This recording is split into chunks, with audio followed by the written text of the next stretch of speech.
We spend the next couple of shows talking about the mayor's election with the mayor president. Roll it, Kirk.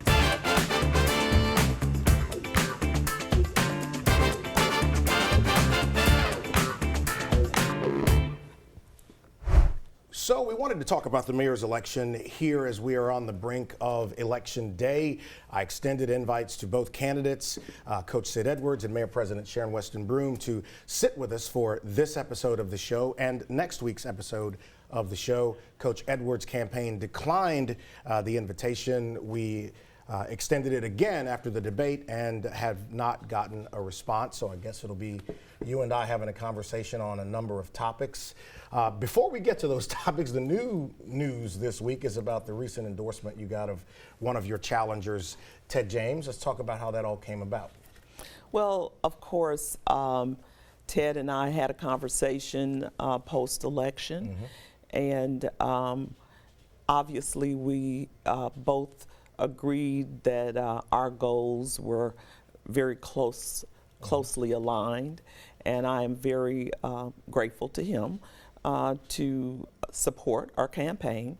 As you know, he did have a very formidable campaign, and we welcome all of his supporters to join our team because, once again, as he has said, even in the endorsement, to move Baton Rouge forward, the experience and know-how is essential. You know, campaigning and politics, it's emotional, it's a full contact sport, as has been said, and the people behind your campaigns, they stake their claim to the person they support. So for his supporters who were with him all of the way and now see him endorse you, what do you say to them to get them on your side of this now? I say to them to, first of all, listen and adhere and hear what Ted said. You know, Ted in his endorsement talked about us working together and talked about the issues that he brought forth and that we have talked about even since then. But more importantly, I would also say that if we're going to have an inclusive Baton Rouge, if we're going to have a unified Baton Rouge, a Baton Rouge that's focused on some very critical issues for the next 4 years, then there's a clear distinction between my current opponent and myself.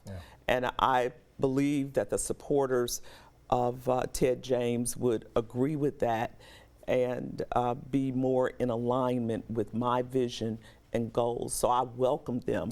I want them to come aboard. I want to hear their ideas. And so I look forward to those conversations as well. If successful in the campaign, is there a place for him in the third term of the Broome administration? We have not even talked about that. You know, one of the things that we did talk about in our conversation is that we were not going to belabor the past, the campaign, rehearse or revisit who said what to whom, but we were going to look forward because we both know what's at stake in this election. There's a number of things that I want to talk with the mayor about. I want to talk about, obviously, crime, but we're not going to start with that. Everyone starts with that. I'm going to do that in one of the later segments that'll air next week. I want to talk about economic development, infrastructure, and currently you are in negotiations with this new city of St. George to make certain that the parish is going to be okay in the aftermath of all of these different machinations. But let's start with economic development. Dr. Lauren Scott at the Business Reports Symposium a few weeks ago talked about where Baton Rouge is. He talked about nearly 17,000 jobs coming here over the next couple of years, and the construction industry here booming in Baton Rouge in the next couple of years. We've seen expansion of retail here. There are a number of articles that talk about where Baton Rouge is, and they're positive. Why does it seem that so few of the residents here know that? That's a great question, and I think all of us who are in this space, whether it's in communication, whether it's in government, whether it's in the nonprofit space or philanthropic space, we all have to do a better job of getting the positive information out. And that, as I said, that includes all of us. But you're absolutely right. I have recently been elected as the president of the National League of Cities. Wow. And with that position, I represent cities, towns, and villages all across America, 19,000. And one of the things that I will tell you that is a common denominator among those cities, towns, and villages is that we all have to do a better job of talking about our cities and letting people know the positives that are taking place. And so let's go back to economic development. You just talked about Dr. Lauren Scott's prediction of 16,000 jobs in the next 2 years.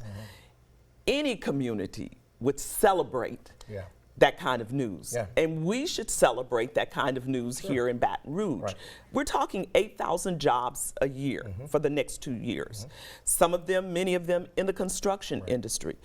What we need to do, of course, is to prepare our people for those jobs through workforce development. I want you to hold your thought. We got to take a quick break because that's actually where I was going to go next to talk about the talent pool. We're spending several segments talking with Mayor President Sharon Weston Broome. Back in just a moment. Welcome back. Having a conversation about the mayoral election with Mayor President Sharon Weston Broome. We extended an invite to the Edwards campaign. They declined, so we're talking with the mayor. And my intention with this whole thing was to talk about issues, not to really get into a whole lot of back and forth between the candidates, but the people who live here need to be informed about their city and their parish. We were talking about economic development and particularly the talent pool, and you were about to make a point about how we can prepare the city for the jobs that are coming. Yes, I was going to say with those 16,000 new jobs that we're anticipating in the next 2 years, that we need to really lean in as a community and prepare our workforce. The city has a workforce development program, Employ BR. I will make sure that we take Employ BR to the next level so that we can indeed support those individuals who can be a part of those new jobs.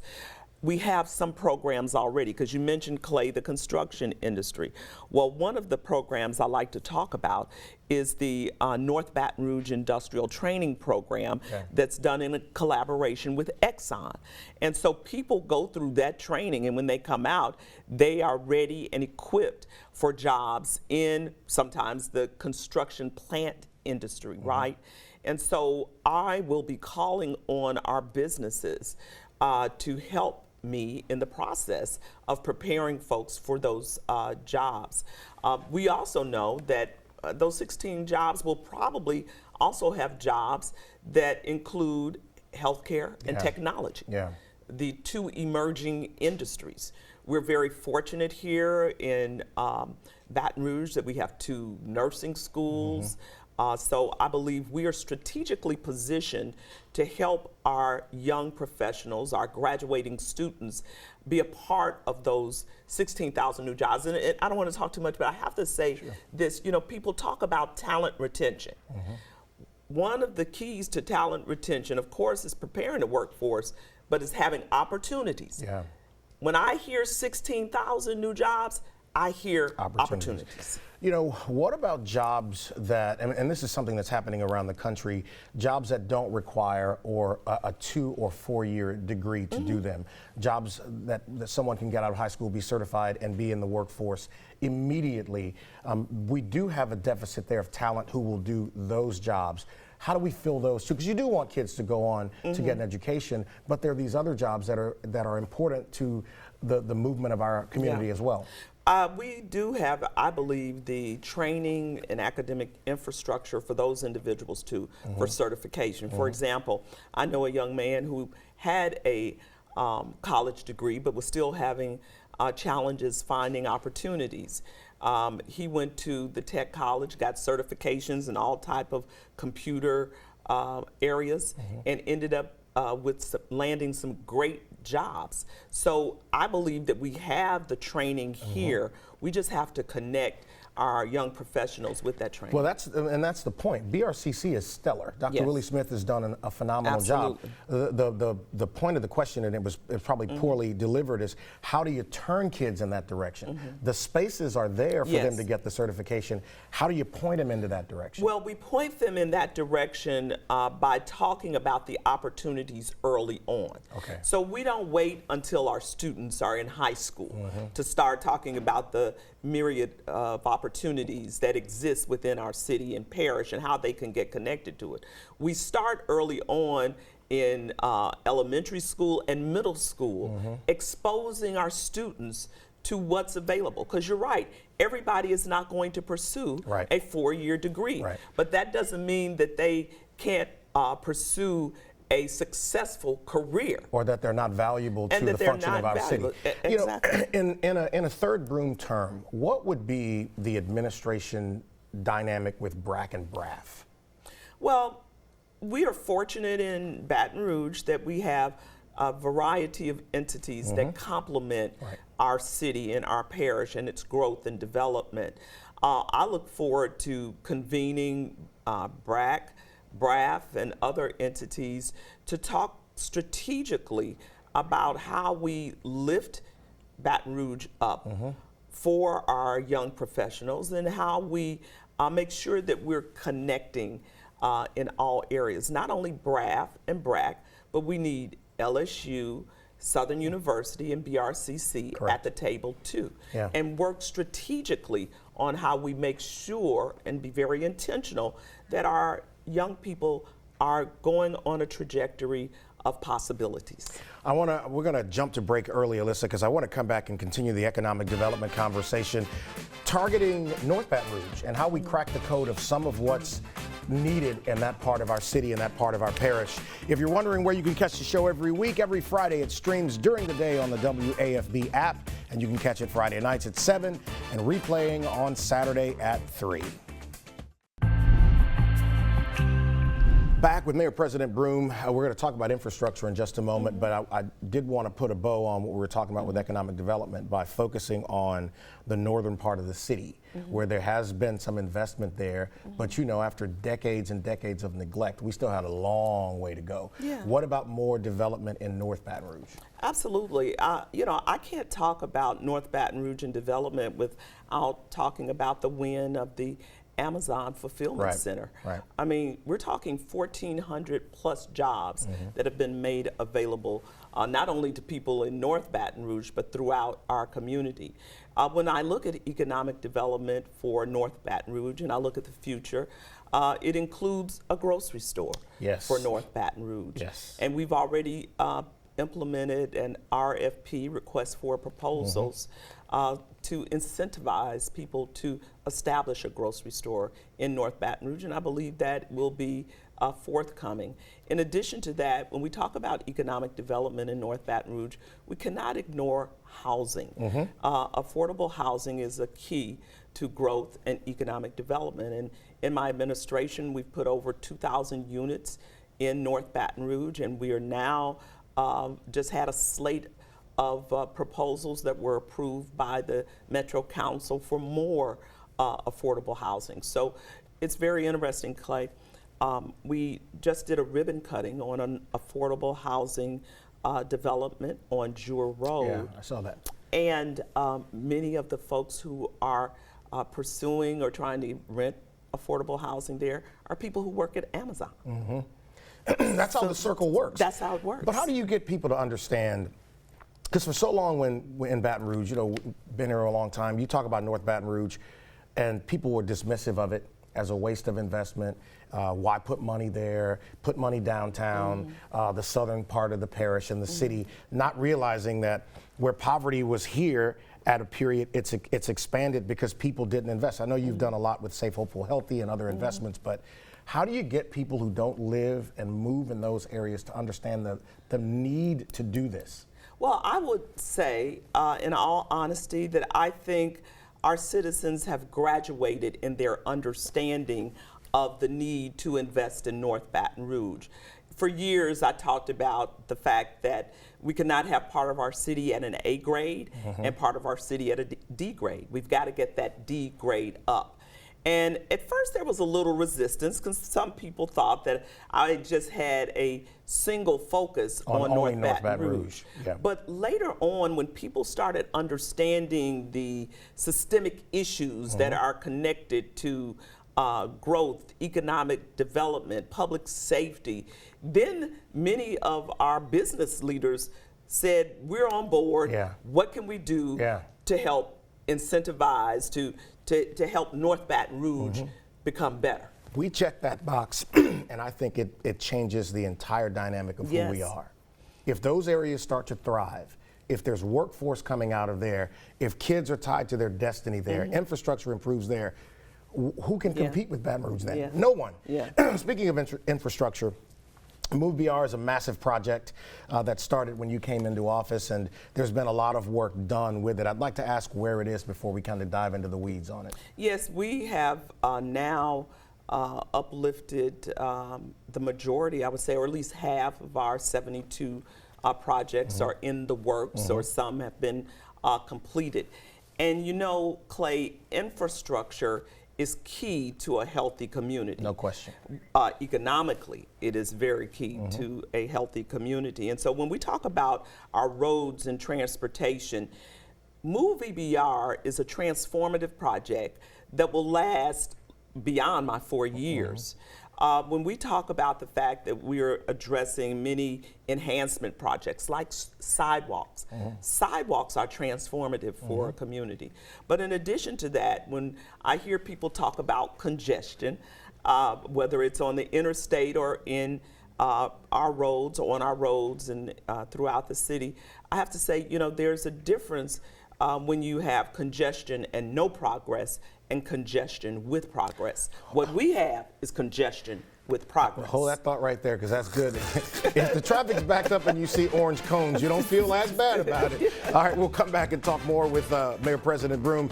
Last week on the C-Suite, we spoke about Veterans Week and some of the work being done to help our veterans in the country. The next show, we'll talk about mental health during the holiday season. You can catch that this coming Monday on the C-Suite. So with Move BR, there have been about 100 projects already completed, about 30 of them that are in the works. I believe I was reading something about that. And there's a number of things that are happening with that. We'll get to drainage in a moment. We were talking during the break about College Drive, which is actually not a part of your program. The I-10, the off-ramp is not, but there is some work happening on College Drive. Correct. Where is that now? Well, we're looking forward to the expansion of some of the lanes on College Drive. Because it's a nightmare. Well, you know, I've had some conversations with folks in that area, and I will tell you, when you get past Perkins Road, you're going to see a transformative roadway. And we had some very great conversations with the citizens of South Downs, with the Southside Civic Association, and so they actually were part of our dialogue in terms of how that will unfold. But it's going to be transformative, and that's just one of many of our 72 projects that will be transformative. I mean, we've got work going, as you know, on the Plank Road Corridor project. And how many times have I been in the grocery store and people say, when are you going to do something about Plank Road? And now work is going on with Plank Road, and that's going to be a great example because it will also be connected to our bus rapid transit program that's taking place from Airline Highway to Plank Road all the way down to Nicholson Drive. And we're talking about energy efficient electric buses, and so that will be on time and get people from point A to point B. So we will see transformation happen with our road and infrastructure, road and transportation projects. But when we talk about infrastructure, we have to talk about water management. I was going to ask you, that was going to be my next thing about drainage. I've had Fred Rayford on before to talk about some of the work that's being done with that. It appears in the last decade we've seen water stand in places that we're not used to seeing water stand. and I know that's being addressed because of debris and some of the ditches and some of the sewer areas. Where is that right now, and what can a citizen expect over the next couple of years? So we have cleaned out 30,000 tons of debris over the past couple of years. 30,000 tons? 30,000 tons. And Fred will back me up on that. In fact, I got that from Fred. We believe in data in city parish. Look at that video, government. man. But this is what I have to let people know when we talk about water management. Water management is always going to be a way of life for us here in South Louisiana. Yeah. We also have to recognize that we see, as one journalist said, showers on steroids. So for example, when we have recent rains, it's like a deluge hits us all at once, and then water's on the roadways. But because of the elevated level of the water, it stands for a minute, but then it does go out, and that hasn't historically happened. Yeah. So we have been able to mitigate areas that have had real bad flooding in the past. And with our stormwater master plan, as we look towards the future, and that's what I want to focus on, is the future of Baton Rouge. That stormwater master plan is going to help us mitigate our flooding. It's going to help us not only with how we address the quantity of our water, but the quality of our water as well. So we got a little less than a minute, and the mayor we're going to sit here and continue to talk, but that portion of the show will air next week after Thanksgiving. So after you're sleeping off the tryptophan and all the good goodies for Thanksgiving, you could watch our continued conversation with the mayor. As it relates to Move BR and drainage, at what point do you think we'll get to equilibrium? Like you said, it's always going to be an issue. When do we get to equilibrium? I think we're on a trajectory of equilibrium because we have the tools in place, especially with that stormwater master plan. And I would say, now let me tell you this, I believe Move VBR is going to be a part of the next 4 to 8 years beyond my tenure as mayor president. And I think that we have to get back to the drawing board with our citizens and look at perhaps what is our next big infrastructure project. All right, she's counting me down in my ear. We got 4 more segments with the mayor that will air next week talking about crime, public safety in St. George. See you then.